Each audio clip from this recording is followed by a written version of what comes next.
ঈদ মুবারক সবাইকে। ঈদের সকালটা প্রতি বছরই ঈদের সেমাই দিয়ে শুরু হয়, আর তার সাথে ঈদের ছুটিতে বাসায় থাকি। এবছর আর বাসায় যাওয়া হয়নি, তবে আজকে ঈদের সারাটা দিন অনেক সুন্দর কেটেছে। শাশুড়ি মায়ের হাতের রান্না করা সেমাই, সুন্দর একটা মেঘলা সকাল, সাথে চা, তার সাথে আমার রান্না বান্না। চলো ঈদের সারাটা দিন কি কি করেছি সেগুলো তোমাদের সাথে শেয়ার করি। সকাল সকাল ঘুম থেকে উঠে দেখি আমার শাশুড়ি মা সেমাই রান্না করেছে। মার হাতের সেমাই প্রতি বছরই আমি খেতে পারি। আমি শ্বশুর বাড়িতে থাকি বা বাবার বাসাতেই থাকি, প্রতি বছর ছোট ঈদ বা বড় ঈদ বাবার বাসাতেই কাটানো হয়। তখন ঈদের ছুটি শেষে শ্বশুর বাড়িতে ফিরে আসলে দেখি যে মা বক্স ভর্তি করে আমাদের জন্য সেমাই রান্না করে রেখে দিয়েছে। মার শরীরটা খুব একটা ভালো না, তাই এবছর আর যায়নি। আর সকালটা এত সুন্দর, আর আমাদের আম গাছে ছোট ছোট আম হয়েছে, আর তার সাথে আশেপাশে পাখির কলরবটা শুনতে পাচ্ছেন। প্রচুর পাখি আসে এই গাছটার জন্য।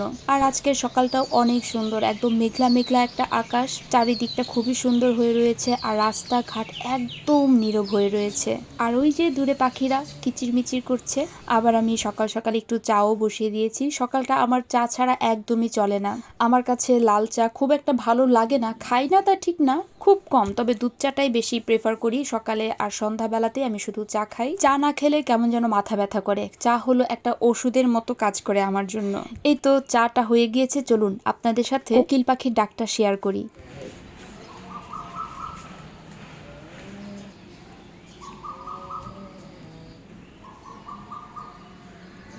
এটা কোকিল পাখি তো ছিল, তাই না? এদিকে চা ঢেলেছি তো বাচ্চারা উঠে পড়েছে ঘুম থেকে। ত্রিধা আর শ্রেষ্ঠাকে সেমাই দিচ্ছি।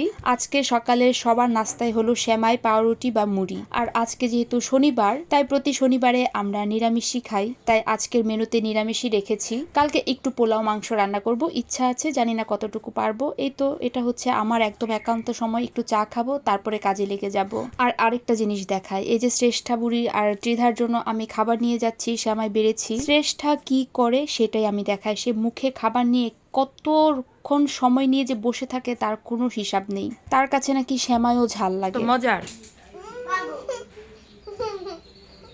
খাও, পায়েসটা দেখো অনেক মজা হয়েছে, দিদিভাই রান্না করছে। তাড়াতাড়ি পড়ে যাবে কিন্তু খাবার। প্রতিদিন ওকে খাওয়াতে বসলে আমার মাথার মনে হয় ব্রেন খুলে যাবে, এমন একটা অবস্থা।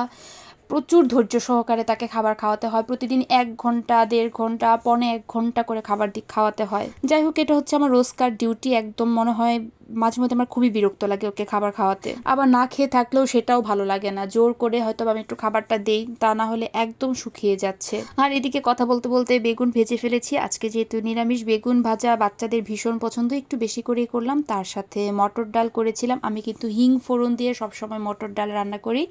আর সেই সাথে একটু লাবড়া রান্না করব, নিরামিষ সবজি। নিরামিষ সবজির জন্য এখানে ফোড়ন দিয়েছি শুকনামরিচ, তেজপাতা, 5 ফোড়ন, বেশি করে মৌরি, আর বেশ অনেকটা কাঁচামরিচ। তার সাথে দিয়ে দিলাম একটু হিং আর আদা বাটা। আদা বাটাটা একটু লবণ দিয়ে নাড়াচাড়া করে তারপরে দিয়ে দেব একটু সেদ্ধ করে রেখেছিলাম আলু, পেঁপে আর ডাঁটাগুলো। এখন এই সবজিতে কেমন যেন একটা গন্ধ থাকে, তাই সবসময় আমি টুকটাক যে সবজিগুলো একটু শক্ত শক্ত সেগুলো একটু গরম জলে হালকা সিদ্ধ করে তারপরে দেই। এরপর দিয়ে দিলাম কাঁচা মিষ্টি কুমড়া, বেগুন, পরিমাণ মতো লবণ। যেহেতু সবজি রান্না করছি নিরামিষ লাবড়া, তাই বেশি করে একটু চিনি দিয়েছি। আর সবজিটা একটু নরম হয়ে আসলেই আমি এতে দিয়ে দিব হলুদের গুঁড়া আর মরিচের গুঁড়া। এগুলো দিয়েও বেশ কিছুক্ষণ একটু ঢাকা দিয়ে সেদ্ধ করব। এরপরে দিয়ে দিব সেদ্ধ করে রাখা বাঁধাকপি। বেশ বাঁধাকপি দিয়ে একটু নাড়াচাড়া করে আমি কালকের জন্য একটু পেঁয়াজ রসুন কাটতে বসবো, তা না হলে রান্না বান্নার একটু দেরি হয়ে যাবে কালকে। আচ্ছা, এবার আমাকে বলে ফেলুন তো, আমার এই ভিডিওটা কারা কোন জায়গা থেকে দেখেছেন, স্পেশালি ময়মনসিংহ থেকে কারা দেখেছেন, তারা কিন্তু অবশ্যই আমাকে কমেন্ট বক্সে জানাবেন। আমার এই ভিডিওটা ভালো লেগে থাকলে অবশ্যই সবাই লাইক আর কমেন্ট করবেন, আর আমার পেজটাকে ফলো বা লাইক করে দিতে কিন্তু একদম ভুলবেন না। আর এই যে দেখুন, কথা বলতে বলতে এদিকে ত্রিধা চলে এসেছে বেগুন ভাজা নেয়ার জন্য। আমি ত্রিধা আর শ্রেষ্ঠা সৃজার মধ্যে নাম প্রতিদিনই উল্টাপাল্টা করে ফেলি, এক একজনকে এক এক নামে ডাকি, তারপর তারাই আবার ঠিক করে দেয়।